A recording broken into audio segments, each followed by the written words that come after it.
नमस्कार मित्रांनो, मराठी क्राईम स्टोरीमध्ये आपलं स्वागत आहे। ही सत्य घटना आहे कर्जत येथील। सोशल मीडियाचा जमाना आला आहे। तरुण मुला-मुलींना आणि महिलांना मोबाईलचा नाद लागलेला आहे। त्यामुळे आजूबाजूला काय चालू आहे याची माहिती लोकांना होत नाही। आपल्या घरात कोण येऊन गेले तरी त्यांना त्याचाही पत्ता लागत नाही। आपण ग्रामीण भागात असो किंवा शहरी भागात असो, आपल्याला शेजार धर्म असतो। तो शेजार धर्म आपण पाळतो, म्हणजे आतापर्यंत लोक पाळत आलेत। पूर्वी शेजाऱ्यावर पूर्ण विश्वास असायचा, पण आताच्या कलियुगामध्ये कोणावरही विश्वास ठेवता येत नाही। मोबाईलच्या नादामुळे जग क्रूर बनत चाललं आहे। या कलियुगामध्ये शेजार धर्माचीच महिला कशा प्रकारे भयंकर कारनामा करते हे आपण आजच्या व्हिडिओमधून जाणून घेऊ। महिलेने ज्याप्रमाणे निर्दयी काम केले आहे, हे निर्दयीपणाचे कारण तुम्ही ऐकाल तर हादरून जाल, असे कारण तिने पोलिसांना दिले आहे। कर्जत तालुक्याच्या वारे ग्रामपंचायत हद्दीतील कुकुरवाडी इथं माणुसकीला काळीमा फासणारी घटना घडली आहे। कर्जत तालुक्याच्या वारे ग्रामपंचायत हद्दीतील कुरकुलवाडी इथं माणुसकीला काळीमा फासणारी घटना उघडकीस आली आहे। या ठिकाणी राहणारे गणेश वाघ यांचा मुलगा जयदीप यांचे आईवडील हे दोघे 9 नोव्हेंबर 2025 रोजी मजुरीसाठी बाहेर गेले होते। त्यांचे दोन्ही मुले घरासमोर खेळत होती।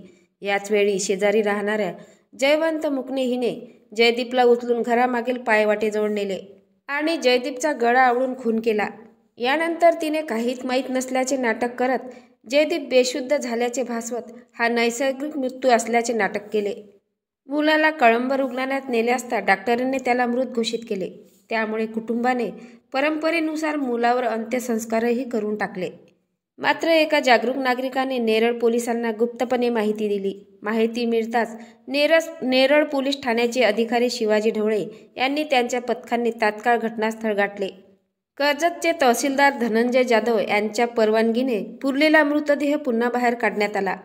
मृतदेह रुग्णालयात शवविच्छेदनासाठी पाठवण्यात आला। शवविच्छेदन अहवाल आला। जयदीपचा गळा आवळून मृत्यू झाल्याचं स्पष्ट झालं। त्यानंतर पोलिसांनी केलेल्या कसून चौकशीत आरोपी जयवंता मुकणे हिला पकडले। तिच्याकडे चौकशी केली असता सुरुवातीला तिने उडवाउडवीची उत्तरे दिली, मात्र त्यानंतर तिने हत्येची कबुली दिली। शेजाऱ्याची मुलं माझ्या मुलाला मारतात म्हणून मी त्याला जीवे मारले, असं महिलेने कबुली जबाबात सांगितले आहे। एवढेच नाही तर जयवंता हिने जयदीपच्या खुनाच्या आदल्या दिवशी म्हणजे 8 नोव्हेंबरला जयवंताने जयदीपच्या 4 वर्षांनी मोठ्या बहिणीचाही गळा आवळून ठार मारण्याचा प्रयत्न केला होता, मात्र तो प्रयत्न फसला होता। दुसऱ्या दिवशी तिने जयदीपला एकटे गाठून त्याचा जीव घेतल्याचं सांगितलं। पोलिसांनी जयवंता हिला अटक केली। पुढील तपास सुरू आहे।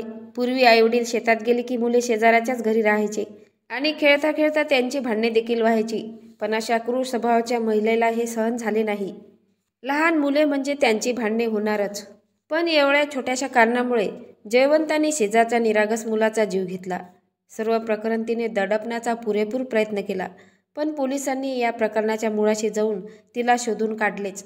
त्यामुळे गुन्हा हा कधीही लपत नाही। शेवटी पोलिसांनी तिला बेड्या ठोकल्या। तुम्हाला या घटनेबद्दल काय वाटते नक्की कमेंट बॉक्समध्ये सांगा। नवीन असाल तर चॅनलला सबस्क्राईब करा, लाईक करा। भेटूया पुढल्या व्हिडिओत। जय महाराष्ट्र।